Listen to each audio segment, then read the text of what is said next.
Just do it! Hey y'all, so today I'm not exactly sure if I'm going to have a van build video today because there's just a lot going on the back end.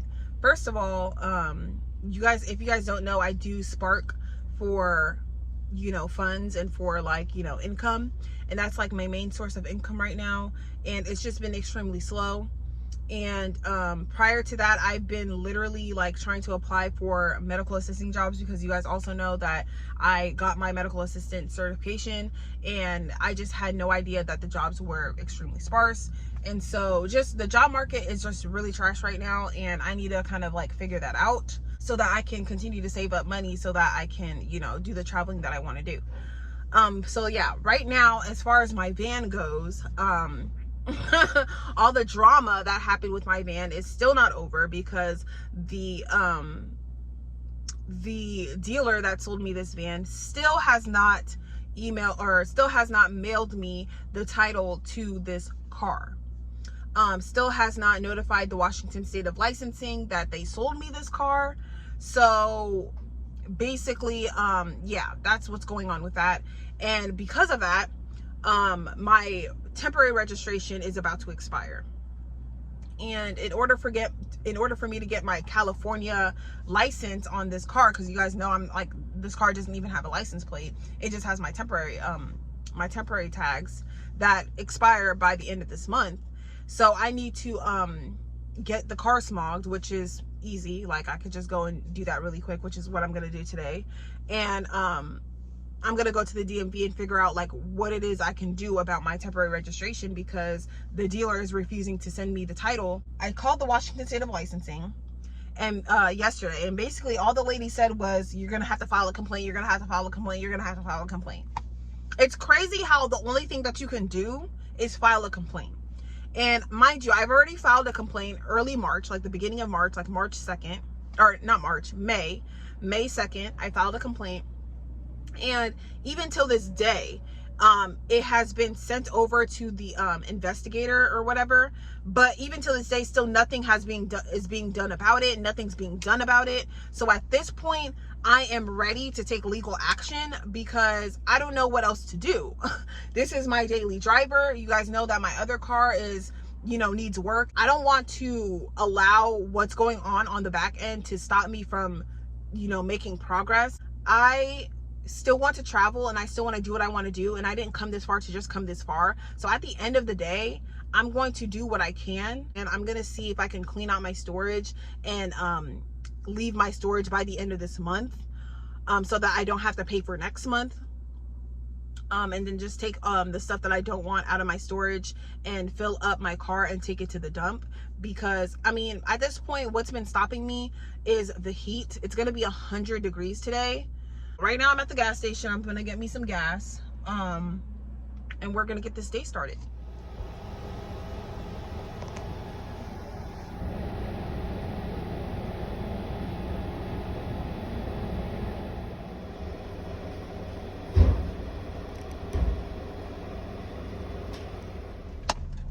All right, so I completed my smog test. We passed. I'm pretty sure that I was gonna pass, because at this point, I'm like, we better pass. So yeah, I'm headed to the DMV. I'm hoping that they could extend my temporary license plate, my temporary license, whatever that's going on, because they will be understanding or give me some pointers to how I can navigate the situation, because it's out of my control if the dealership is refusing to send my title. Like, that's completely out of my control. So yeah, that's what we're doing now. And then after that, I'm gonna head to my storage and I'm gonna start cleaning that thing out, because if y'all seen in my other video, it is filled to the brim. All right, y'all, so I just left the DMV. That took literally, like, I want to say an hour and a half,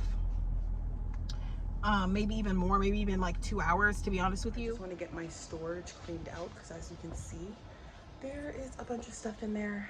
So yeah, let's get going. I got my solar panel on top to charge my EcoFlow in the meantime, and I have it connected through here. and it's working out perfectly so far. So yeah. All right, so I'm gonna start off with 3 piles. One pile is gonna be a keep pile. The other pile is going to be a dump pile, and then the other pile is gonna be a sort pile. So yeah, the problem is I still have a lot of things that I want to build, so all of the scrap wood that's in here I'm going to put in a keep pile, and we're probably going to do a tiny build project because I want to create more storage. So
turns out I don't have as much stuff in here as I thought. I mean, I do, obviously, like all of this stuff plus all of this stuff, but it's pretty empty looking in here now. This is pretty much all I have, plus the seats over there. I don't know if you guys can see it.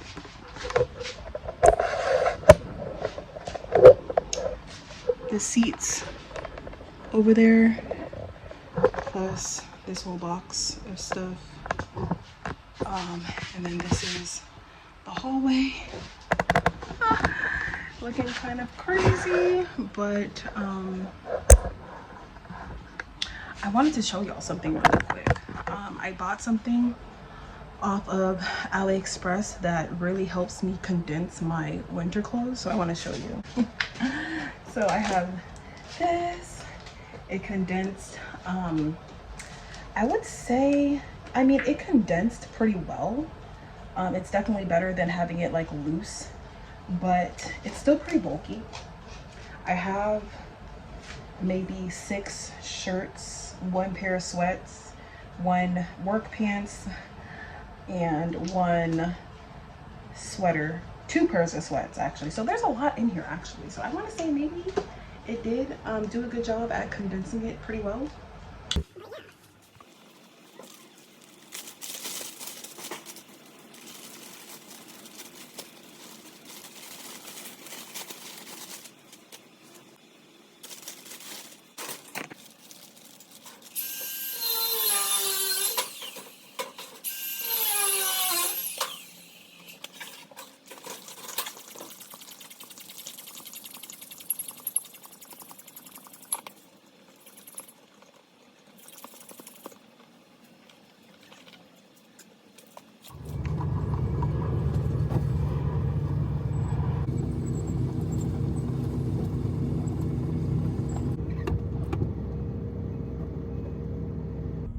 Hey y'all, so for today's build, it's not going to be anything too like intense, but I did want to create some sort of a platform for my fridge.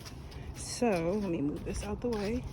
I do have this piece of plywood left over from my bed frame build, and it's a nice piece of plywood, so I didn't want that to go to waste. So I decided that I wanted to create some sort of platform for this, so underneath it I could have some dry storage, because since these open upward this way, I can't really store or put any storage on top of it, so I'm gonna have to try to put storage underneath it.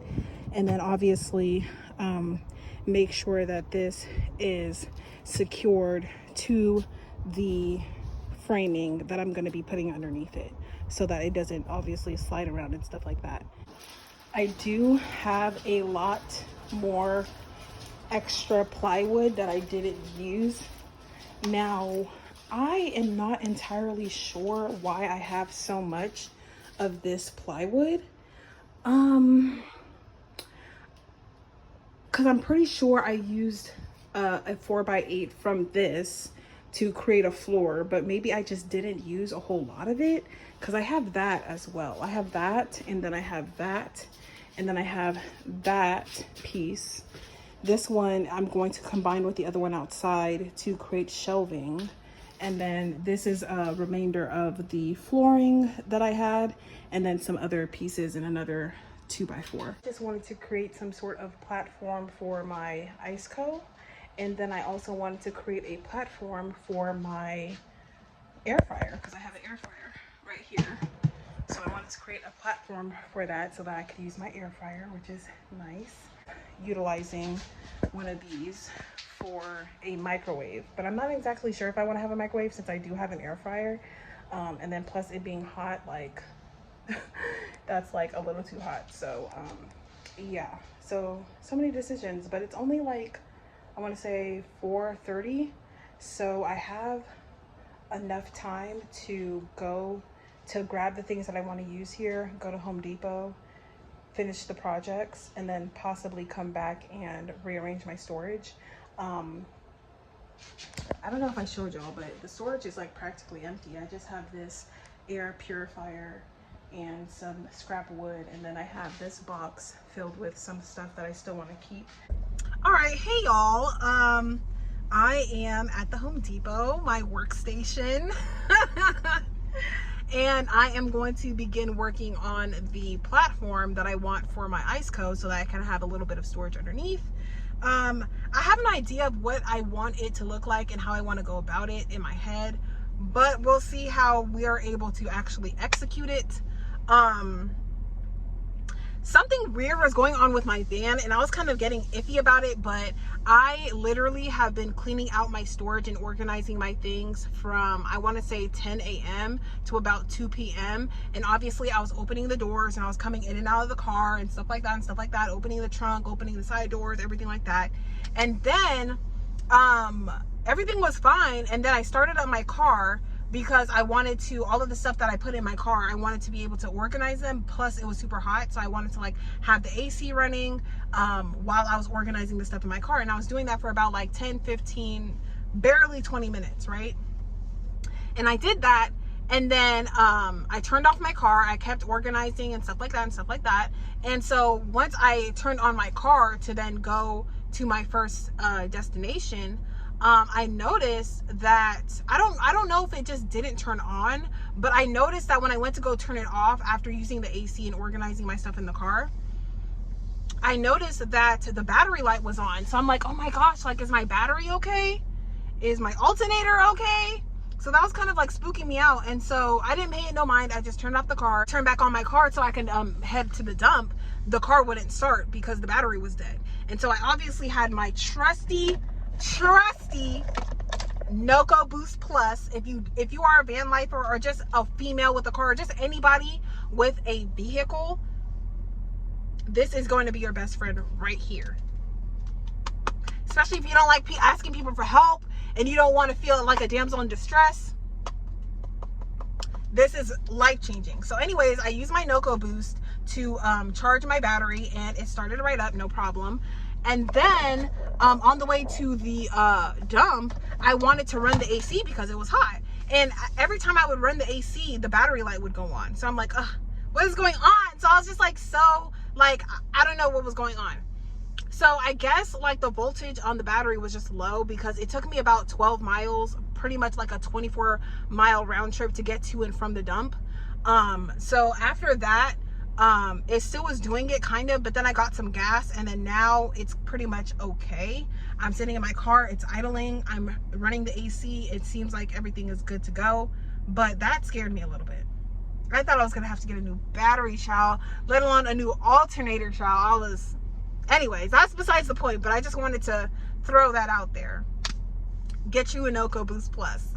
But anyway, we're at the Home Depot, like I said. We are going to start on this build. I do have this bag full of scrap 2x2s, 2x4s, and yeah, that's pretty much it. So I'm going to be using this as well as the long 2x2 that I showed, the long 2x4 that I showed you guys, because I don't think I'm gonna be purchasing anything at the Home Depot. I'm literally just using it as a workspace. I do have my my jigsaw in the back in the trunk, and then I have my trusty Ryobi. These are so cute. Like, these are so cute. I love the color, and it feels like, you know, you feel like you're doing something, you know what I mean? You know, first of all, I have to figure out how high I want it to be. So we're gonna start with that. This piece of plywood, sorry if it's a little windy, hopefully you guys can hear me okay. But I have this piece of plywood. I guess this is the information on the plywood if you guys understand how to read it. Okay, here we go. Thickness is 1/2 inch. So this is a 1/2 inch plywood. So this is probably 1/4 inch plywood. This is 1/2 inch plywood. It's pretty thick. This is what I used for the floor. So since it's nice and thick and durable. So basically my ice co is about 36 inches long and 20 inches wide. So that's how much I'm gonna make it. This is a little bit more than that. So this is like the perfect piece to cut from. So I'm going to get out my jigsaw and start cutting. So basically the idea is to make some legs that can lift this ice co up a few inches or more. And as you can see, my goal is to not get it above like right here. So the window, I took off the Reflectix, and the window is covered by my bug net that I got off of AliExpress, that I love so much, and it actually works, and I love it, and I love it, and I love it. Now with these with the bug net, I just wanted to touch on this really quick. It when it's sold for SUVs and cars, when it comes to vans and the sliding door, it's a little tricky because you can't just put the bug net over the door because there's something blocking it, the little slider that's blocking it. So I actually ended up cutting it in half, and I basically just wrapped it around and stuff like that. And I'm still obviously trying to figure out the best method to keep it steady and sturdy, but I'm working on that still. So until I figure that out, I will just keep it as is and then let you guys know later. But anyways, moving forward. So yeah, so essentially I want to raise this up. I don't know if I want to do it up here. Now that is 4 inches, that is 5, but let's see how much I'm able to raise it up. So I can raise it up a max of 10 inches. I feel like 10 inches will be a little too high. 10 inches off the ground. Let me see. You know what? I wouldn't mind, because here's the thing. When this opens like this, maybe I should just go based off of like what's left right here, because it doesn't have to open all the way, obviously. That's not really necessary, but let me see. That is about 6 inches, and that's what I was thinking, that I would raise it 6 inches. So somewhere in between 6 and 10. I made my own little workstation with my portable table that I got on my storage. It's pretty sturdy, it's sturdy enough. So I have my jigsaw, and I'm going to start making the measurements.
on the 8-inch 2x4s onto this 1/2-inch plywood, and I also went ahead and just, I mean, I could have did another way to put this grip down, but I just put nails instead.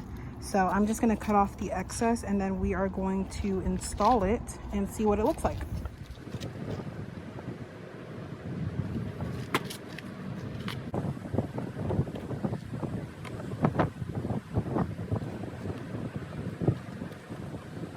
Before I'm going to put it in, I did tape with some duct tape this grip stuff. I don't know what this is called, but this grip stuff, so it won't slide around on the hardwood floor, because it was doing that when I put it in. So let's see now.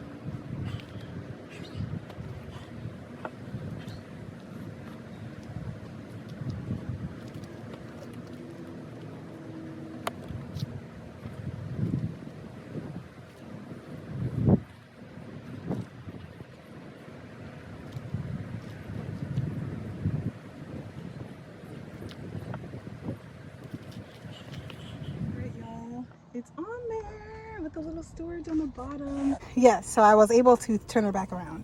And this part, I can actually put stuff here like that. And then I made this portion a little bit wider than this portion. And yeah, y'all, as far as the scooting space, my bed keeps sliding over. I'm gonna put this grip stuff underneath my bed on the legs of my bed, so it won't keep sliding, because there's supposed to be a lot more space around here. It just keeps sliding towards this way when I drive and stuff like that. So I'm gonna put that on here, and then I can also put this on top of here and put stuff on top of here, such as my cutting board. My cutting board already has something underneath to prevent it from sliding, but yeah. So I don't know if I'm gonna be able to cook on top of here, because this is my stove and it's a little bit high to the ceiling, but I don't mind, because I would prefer all of the extra storage underneath. But if I take this out and put it on here, I kind of didn't really account too much for that, but no regrets. I probably could still cook something on top of here. I just have to be careful because it's really close to the ceiling. But if not, I'll probably just figure out some sort of table situation, or buy some sort of table that I can slide somewhere and just kind of put it right here, so I can cook kind of like this or like this, something like that, you know, somewhere like that. And yeah, but I love to create the walk space that I originally had by scooting my bed back into position, and then I removed this little handle from the door over there. Looks like that. I removed it, so I was able to kind of push the fridge a little bit back this way. So yeah, it's looking nice. Now I have some storage here for all of my dry food, and I could just slide it back in there. Like I said before, I purposely had this one cut a little bit bigger so that I can possibly even put 2 of these. Hold on. So I could put 2 of these, so that can slide sideways. So it could be sideways like this, or it could be one of them like this. And then they could both fit on either side. So I can probably just have extra dry food storage here, or whatever it is I want to put over there. So the goal was to move that, of course, and then kind of put like a very small, slim, like bookshelf type of ordeal over here to basically store my air fryer and possibly a microwave. But obviously, as you guys can see, this area is really, really small. So I might build some sort of like a frame over the EcoFlow, and then just kind of store my air fryer right there. I'm not entirely sure, but I don't know. I just need to do some more brainstorming. All right, y'all. So I am going, my back hurts. I'm not gonna lie. I'm going to end this video here. I am extremely exhausted. It was like 95 to 97 degrees today, and it was hot when I was trying to clear out and organize my storage. That took me about 4 to 5 hours, and then I had to drive to the dump. I'm exhausted. So I'm just going to leave this here and continue in my next video. So yeah, I'm gonna just leave this here and continue in my next video because I am exhausted. I want to find something to eat. I haven't eaten all day. So I want to get something to eat and just relax my feet and just relax in general and take a shower. But I'm so proud of myself how far I've gotten with this build so far. The only thing that I am kind of struggling with is now that my ice co is like raised. My initial idea for the ice co was just to cook on top of it, but now it seems like I have to build some sort of like table or something, like some sort of like flip up table or something like that. So my ice co is really big. I feel like the thing that sets me apart from other van lifers is that my refrigeration and my power station take up a lot of space. Even my solar panels, I was able to slide it underneath the flooring, so that's great. It definitely helps me maximize the space in here. But I don't know, I'm gonna show y'all in my next video. Everything is just jumbled up right now and I'm exhausted, but I will show y'all in my next video kind of how it's coming along, and then eventually I will have a van tour when I'm done, or when I'm closer to being done with all of the like build type of things. I haven't really even gotten the chance to like really decorate it and deck out this, you know, my van and make it like, you know, mine. So I look forward to that. But yeah, one thing that the last thing that I'm going to be doing is installing some sort of sink. Now it's not going to be a full-blown sink, but it's just going to be a small sink where I can, like, you know, either brush my teeth or just rinse my hands, or rinse my mouth, or just, you know, rinse something off really quick and be able to drain out of the van. So I want to work on something like that, and then I want to do a vanity by my bed, so when I wake up I can, like, you know, get ready for the day type of thing. And then I need to find somewhere to put my air fryer, because I definitely want my air fryer. It doubles as like an oven and kind of like a microwave. I mean, I don't really use a microwave. The only thing that I would probably use a microwave for is to heat some noodles, but honestly I could just do that on the stove. That's not really a big deal. I'm trying to figure out like what I would use a microwave for other than like microwavable dinners, but a lot of those microwavable dinners can be made in an oven, and essentially like an air fryer. So I was just going to use my air fryer anyway. Because to try to put a microwave in here, there's just really not that much space, y'all. Like, there's just not that much space left unless I try to build some sort of like shelving above my EcoFlow to utilize that as a space to kind of put my air fryer in my my microwave. So yeah, I'm just going to give myself the next 2 days to kind of brainstorm those ideas to figure out where I'm going to put it at. And then once I figure that out, then I'll have my next video. So yeah, y'all, I'm super excited. Thank you so much for watching, and welcome all of my new subscribers. Don't forget to like the video and share the video, and I will see y'all in my next one. Bye.